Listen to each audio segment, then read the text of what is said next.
Welcome to Trench Diaries. This is Blood, Dust and Snow, Chapter 23. November the 28th, 1942, Saturday. Our train is slowly rolling up a slope alongside the Don River towards the city. The locomotive is hissing and puffing white smoke.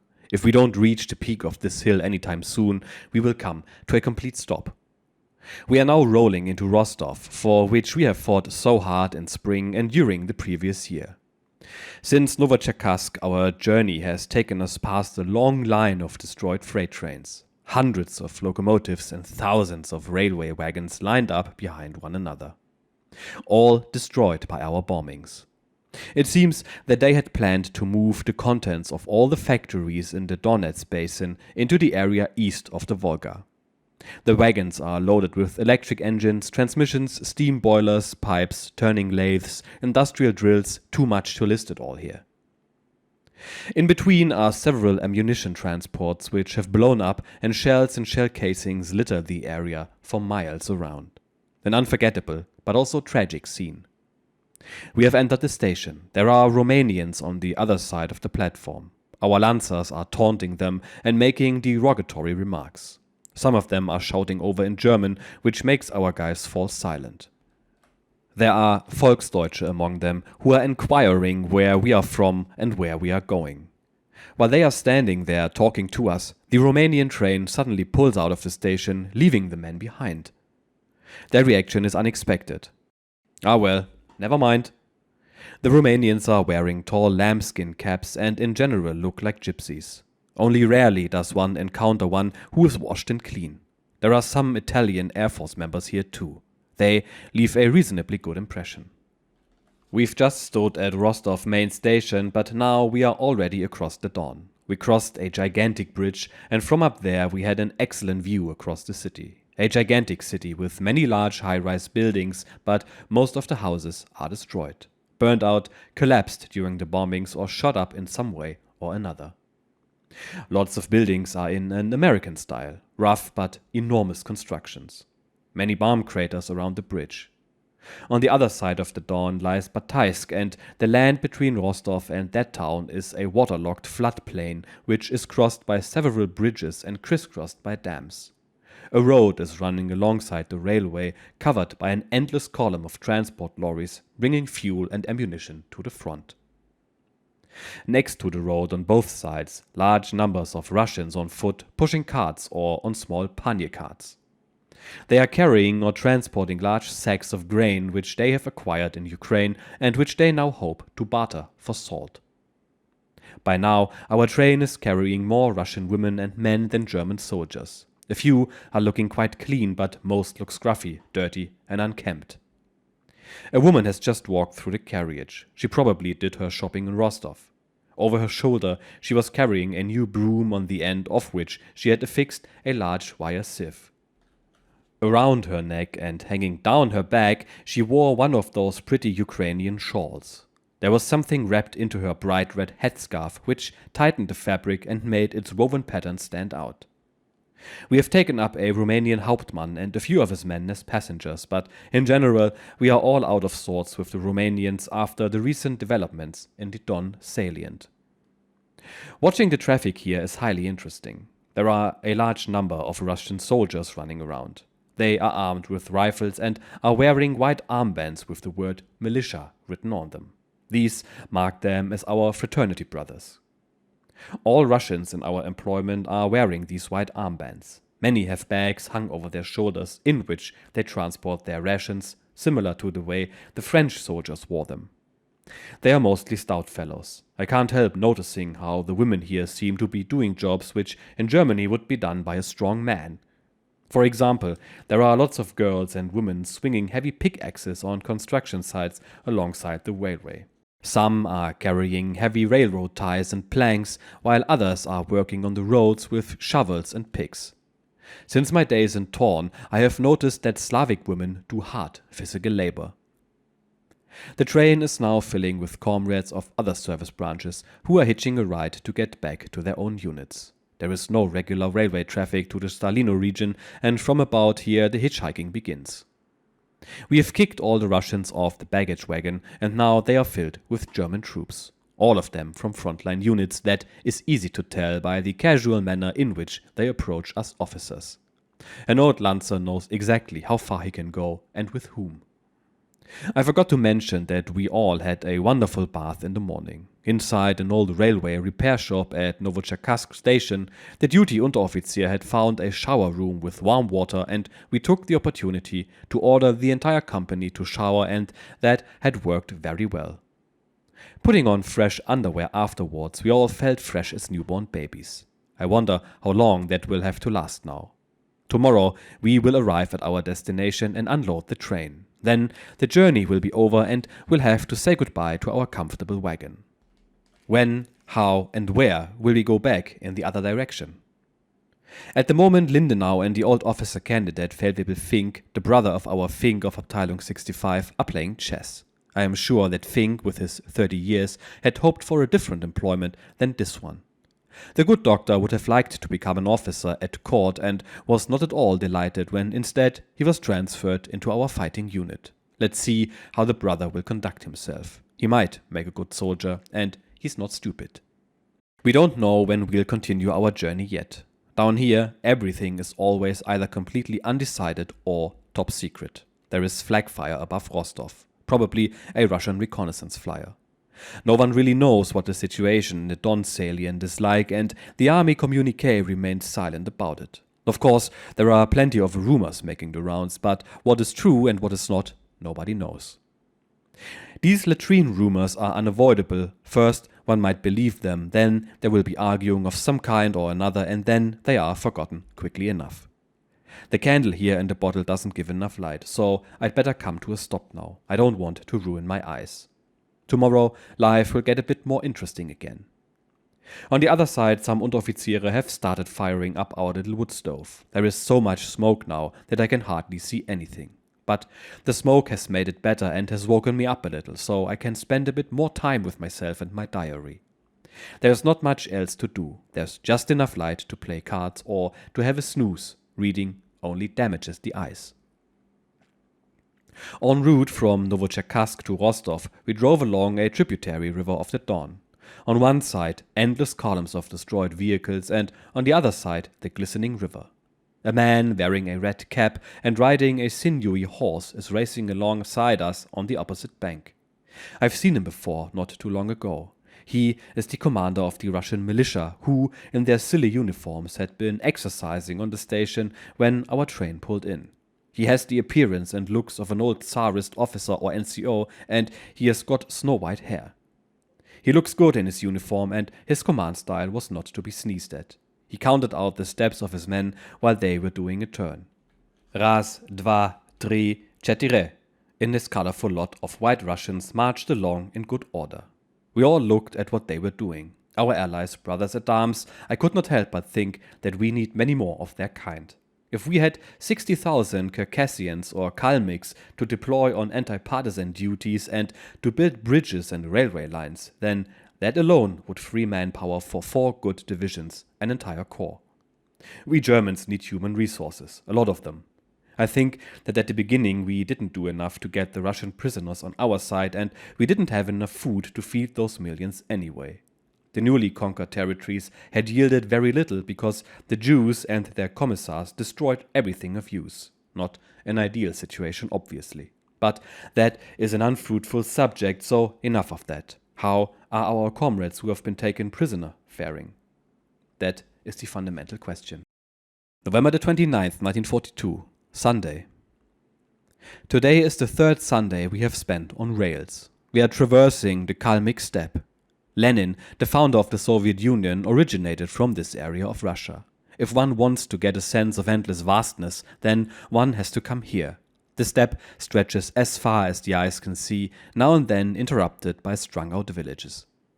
It is around those villages where one can spot the only trees in that landscape, if one can call them trees, because, in fact, they are just bushes a bit taller than a man. The houses around which they are growing are not much taller.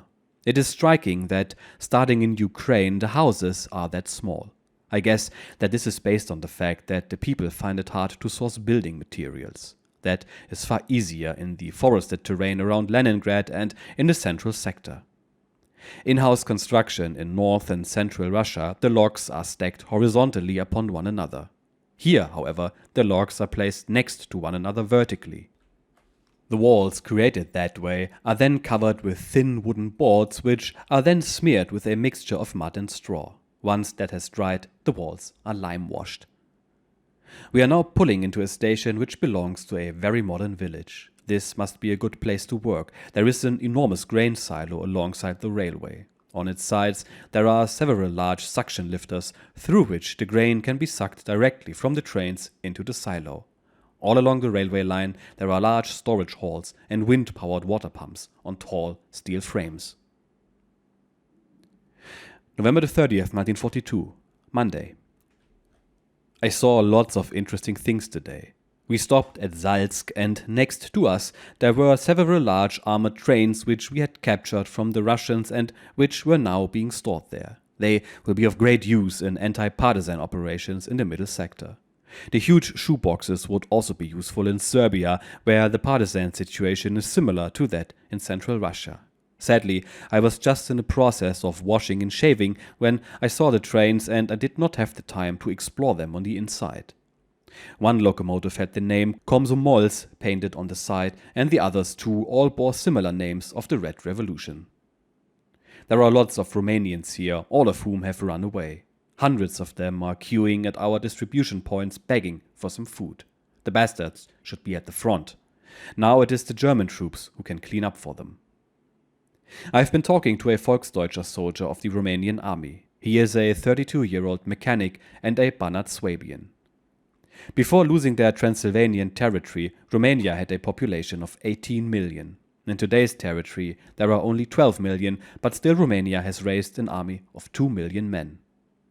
Before the loss of Transylvania, there were, according to Romanian official counts, 800,000 to 900,000 Germans living there. Now, the German Foreign Office counts over 1 million Germans, mainly living in the Banat. There is a Romanian army in the northern part of the Great Bend on the Danube and another here at the Kalmyk steppe. The Romanian soldiers get a monthly pay of 1 mark. Yes, 1 whole mark. Their families and relatives at home get no support at all. The Romanian superiors may beat and flog their men. The officers are supplied by their own kitchen, as are the NCOs. The enlisted men get an incredible gruel cooked up from what the officers and NCOs don't want to eat. But all that has improved somewhat now that they regularly receive German rations. Romanian companies march everywhere accompanied by a retinue of chickens, geese, sheep, goats and cattle, and as they have no regular motor pools, they make use of any kind of vehicle they can get their hands on. A Romanian marching column is a sight to behold. Even though this Volksdeutscher is a mechanic, he has been pressed into service in a horse hospital. There are 450 men serving in it, and 70 of them are German. They arrived 2 weeks ago in covered railway freight wagons. Their commander and several of his leading officers and officials have brought their women and their own livestock with them. And just because of that, 68 enlisted men had to cram into each of the wagons. His younger brother had crossed over into German territory and is now serving in a German pioneer unit. I asked him if they could at least get items from the sutler. He didn't even know what that was. When I explained that we got items of individual request like tobacco and extra rations, he told me that they had been promised to get 3 blank postcards per head. 3 whole postcards. But they had never arrived. The mood among the Romanians had once been quite good, he told me, but now they feel betrayed by their officers. He told me that in the unit in which one of his friends served, the commander and all the officers had driven away 3 days before the Great Russian attack on November the 20th. And they didn't drive west, they drove east. When the Russians attacked, not a single officer had been there to take charge. Ammunition hadn't been delivered, and to make the few rounds they had count, their NCOs had told them to let the Russians come as close as possible before opening fire. Yet, when the Russians came close, they had decided to throw away their rifles and to run away. Stories like that can be heard everywhere. At Oblyaskaya, unarmed and disheveled hordes of fleeing Romanian troops had blown up their ammunition stores and torched their fuel supplies. When they reached the Luftwaffe airfield there, a Romanian major had ordered his men to burn a German supply train loaded with fuel. A Hauptmann of the Luftwaffe had to shoot the Romanian officer with his pistol. Here, near the town, a Romanian major had struck a German Feldwebel with his riding whip. The German Feldwebel had then shot the Romanian officer dead.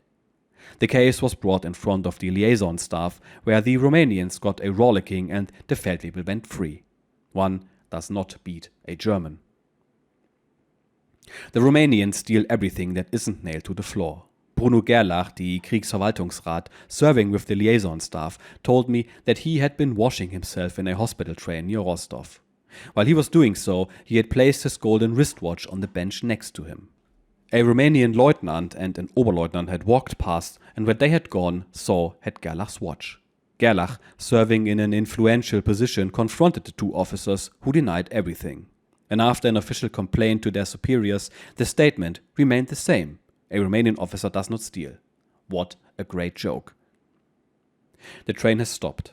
It seems to have run out of steam. I lit a candle and popped it into the neck of an empty cognac bottle. That way, I can continue to write a little bit longer. Next to me sits a young lieutenant of the infantry who is playing the harmonica. The sun has gone down, but there is still an orange glow over the horizon, which is now slowly turning grey and thus melts the sky and the earth into one another. The light of the candle is quite cozy, so I have shifted into a more comfortable position while listening to the lieutenant from Düsseldorf, who elicits one sad melody after the other from his harmonica. He is not much more than a big boy, not dissimilar to our Lindenau, but maybe a bit more impertinent. My first impression was confirmed when I got to chat with him and learned that he had done some monkey business in his replacement unit in Belgium and had been punished with confinement to his room. He had found his old and stubborn company commander sitting in the officers' mess drinking champagne and had asked him if the acidity of the champagne was beneficial to his calcified brain. A bit later, he had been sent to Namur, and to get there, he had been given a staff car which he had promptly rammed into a tree. That had been the final nail in the coffin, and he had been sent east. But now he has been driving around for 16 days because the unit he has been transferred to is surrounded in Stalingrad. Many German soldiers here wander around in a similar manner and for the same reason. The Romanians make use of all that chaos and withdraw across the Don towards the rear. The gypsies have the discipline of a herd of pigs. Up until now, the cooperation has been tolerable, but now they have suddenly turned feral. Their two armies here in the east are said to have suffered 200,000 casualties. All dead, not including the wounded. The Russians drop flyers over their lines which tell them to desert to the Russian side and that their rewards will be far higher if they fight at the side of the English and the Russians. But they are not defecting, they are just running away. The Romanian soldiers are wearing tall fur caps, and I asked the Volksdeutsche why he wasn't wearing one. He told me that the Romanians don't feel well when they can't wear such caps, but that they were unpopular among the Germans. I noticed that his boots were shiny and clean and that his puttees were expertly bound. That is something you don't see when looking at the swineherds, which is the German soldiers' nickname for the Romanians. The Romanian NCOs look just as bad as their men, and the officers are absolutely repulsive. They are of the same type and character as was once represented by the Polish intelligentsia. Galash, who is forced to work with them in the liaison staff, tells me that the Romanian officers would never eat anything prepared by the field kitchens and that they were only satisfied if they could eat their three-course dinner and dessert at a table covered with a white tablecloth. One will never find a Romanian officer in the furthermost positions fighting with the men. The Volksdeutsche confirmed this to me. I asked him what he thought about resettlement to the old Warthegau or to West Prussia. He replied that his ancestors had come to the Banat from the Schwarzwald and Alsace-Lorraine more than 3 centuries ago. They had worked the ground hard, and it was only quite recently that it had reached maximum fertility. In East Germany or elsewhere, they would have to get used to a new climate, new soil, and would have to start all over. War Administrator Galash from Koblenz is a good Christian and academic, an eager hunter with his own hunting grounds in the Westerwald, blessed with 5 children, over 50 years old and very talkative, a bit of a pessimist and ideally suited to detect all the world's wickedness. This good gentleman has just sat down opposite me and is performing some cartomancy. He is laying out the cards in 2 rows and then removes all those which are lying next to, above, or below one of equal value. If he lays out the whole deck without being able to remove any cards, it is a sign of bad luck. If he, however, manages to remove the whole deck by laying it out 5 times, then, he says, all of us will be going home soon. He does it to calm his nerves, and I understand that, but the dear old administrator is talking too much without thinking about the corrosive character some of his words have. It is now 5 p.m. and it has been pitch black outside for more than an hour. After the card laying, Galash entertained us with some card tricks, then we started telling one another some ancient jokes of Tönnies and Schell, which, partially modernized and well prepared, caused great amusement and laughter, as did some more contemporary ones involving Joseph Goebbels. Herr Schmitz is now telling us about his hunting experiences in the East. He claims to have seen and hunted wolves. I don't believe a word of that. I have seen none from the Volga-Moscow Canal all the way to the Dnieper. There were no wolves at Leningrad either, and I have spent lots of time in deep forests in all weathers and all hours of the day and night. Schmitz, however, has mostly spent his time in some staff orderly rooms. But at least they seem to have loads of time to spare. At one point, someone really needs to clear out among them. Always out on the hunt or on some major action with the aim of buying poultry or other supplies, and never in any serious situation, but on the other hand, Herr Schmitz swears like a trooper about those who remain in some comfy post in the Heimat. He is far better off where he is, but he doesn't seem to realize that. The eternal Philistine. In the morning we passed through the chain of lakes along the Manitz River. The Russians dammed the river and the water reached the railway embankment which we were crossing. A gigantic scene and great natural spectacle, in front of which we humans looked small as ants. December 3rd, 1942. Combat Report. The company was deployed together with the 1st Company of Panzer-Regiment 11 under Hauptmann Hoffmeier in the village of Nagolny near Kotelnikovo. On Monday, November 30th, we disembarked at Semichnaya, a little dump along the railroad from Rostov to Stalingrad. After the long train journey, we started making the lorries frost-proof by using the supplied winter kits. The maintenance platoon was hard at work when at 1100 hours a messenger of the Armored Personnel Carrier Battalion arrived with orders for me to call the battalion staff. Of course, the telephone was not working and a call to Kotelnikovo was impossible. The adjutant of Hauptmann Küppers then informed me that the general had called and that we were to make ourselves ready for action. As our Hauptmann Hoffmeier was away on a reconnaissance patrol, I was called to attend a staff briefing where the intelligence officer would brief us. The company, however, was to prepare to move out as soon as possible. I could do no more than to alert our group, which I was in command of during the absence of Hauptmann Bauer and in which Peter Schulz was in command of 1st Platoon. This caused a great amount of excitement. I ordered my luggage to be packed, and then Krosch, the driver of the commander's Kübelwagen, took me and Voss to Kotelnikovo to see Oberst Unrein, the commander of Panzergrenadier Regiment 4 at the staff HQ. There was a lot of commotion and lively activity there, and it was clear that something big was on the program. I reported that the company was preparing the vehicles and was waiting for further orders. I received a bollocking for not calling in via the phone. After my return, I led my company from Nagolny to Kotelnikovo, where Hauptmann Hoffmeier, who had by then returned from the general, led me to the western exit of the village. He was sitting on the turret of my Panzer III, Peter Schulz climbed up too, and he started explaining the tactical situation to us.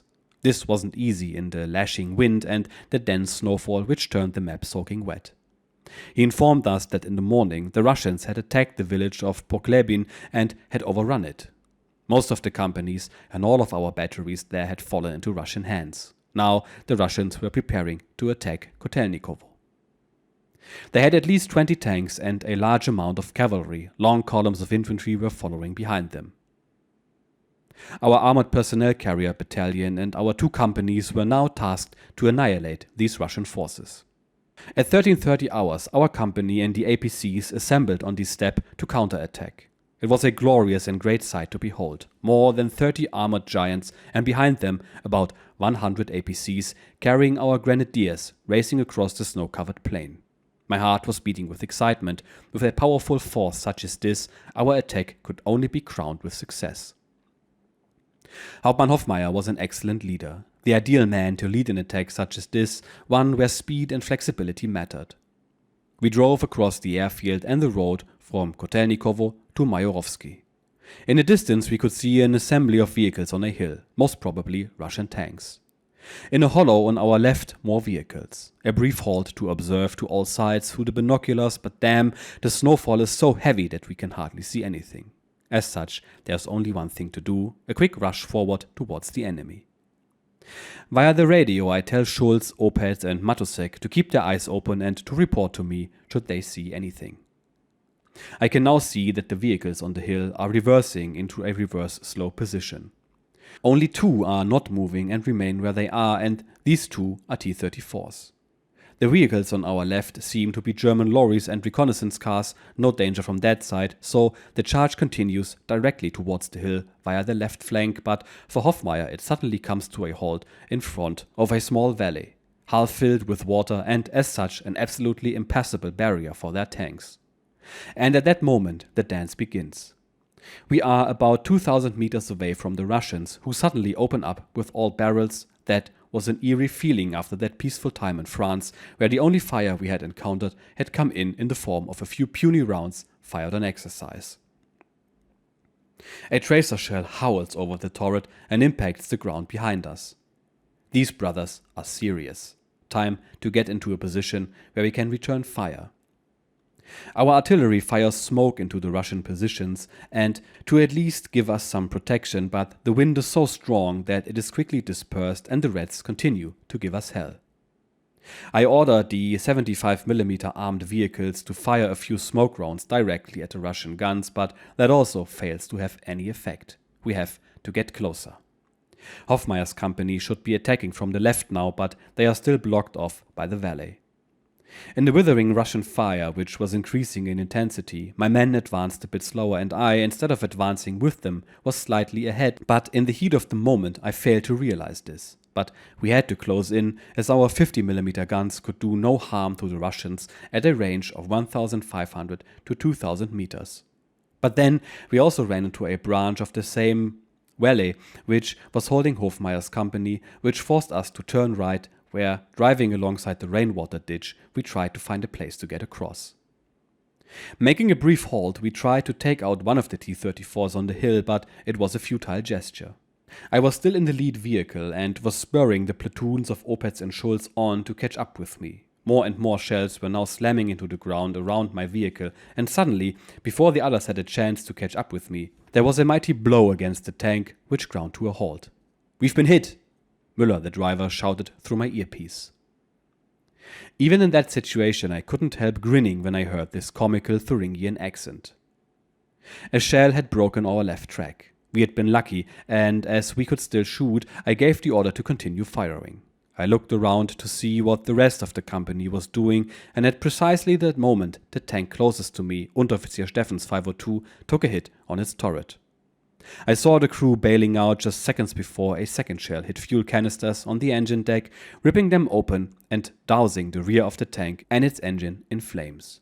I could not see if all of them had managed to get out, but some men threw themselves into cover in the steppe. I was boiling with anger, being shot to bits at a range of 1,500 meters and no chance to retaliate with our 50mm guns. It was enough to make you have kittens. Immobilized, my backing vehicle was destroyed, so I gave command of the company to Peter Schulz. He, however, together with the rest of the platoon, had driven to the far right to find a crossing over the small valley. As I couldn't link up with Hoffmeier on my left, I got out and sprinted a short distance towards him on foot, where I climbed up his tank to talk to him. Just then, several shells detonated nearby and my head was nearly taken off by splinters. I clambered down again as quickly as I could, calling up to him instead and letting him know what had happened. I then inquired how he planned to handle this situation. My company was to give covering fire while our forces would fall back on Majorovsky. Once that had been done, I was to catch up with them there. We would then launch another attack from that new position on the following day. I got on board Opitz's tank and ordered Peter Schulz's platoon to fall back to the road leading to Majorovsky. I couldn't hear a word of what he was saying in reply, but he seemed to have understood, and the vehicle started to move out. I remained behind the valley with the platoons of Matusek and Opets until nightfall. In the meantime, Feldwebel Matusek and his men had assisted my crew to fix the track, tremendous work, and right next to Stefan's brightly burning tank, which, at regular intervals, was shaken by the force of exploding ammo. Once they had done so, we got back into my tank and joined the others on the road. Now and then I fired a signal flare, as it was nearly impossible to see in that snowfall and the pitch-black night. Reaching the far end of the small valley, we managed to cross over all its small extensions before getting back on the road. On the way, we overtook some of the grenadiers in the armored half-tracks. At the end of the valley, we had crossed an old weak bridge, which was the spot which we should have attacked over. In the village, we received orders from Oberst Zollenkopf and then, after waiting for quite a while, rode through the village and, leaning against its outermost houses, formed a half-circle for a defense supported by Company Schäfer of the APC battalion.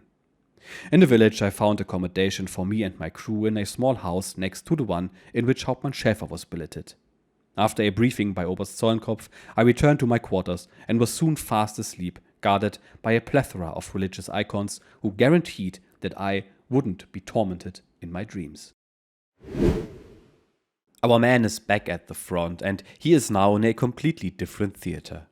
He got there via a very long train ride, during which he observed lots of interesting things. First of all, he comments on how the Ukrainian and Russian women he saw were doing physically demanding labor, which to him appeared quite unusual. Now, from personal experience, I can tell you that indeed Slavic women are built different. In fact, back in my days in the army, the word was that Slavic women were the German man's kryptonite. I'll let you judge for yourselves what that means. Anyway, I find it quite funny that back then the persistent myth that reading in the dark or by candlelight was bad for your eyes already existed. I've heard that one too when I was young, and my mother regularly scolded me for it. It's not true, in case you're wondering. We also hear about the absolute state of the Romanian army, how badly they treated their enlisted men, and how the NCOs and officers were arrogant and completely detached from the everyday struggles. No wonder they turned cold when the going got rough. And finally, our author faces T-34s and has to withdraw after his Panzer III gets hit in the track. At the time, the T-34 was a formidable opponent to the Panzer III at that range, and I'm sure there will be plenty more of intense long-range engagements in the future. I will see you then. Cheers.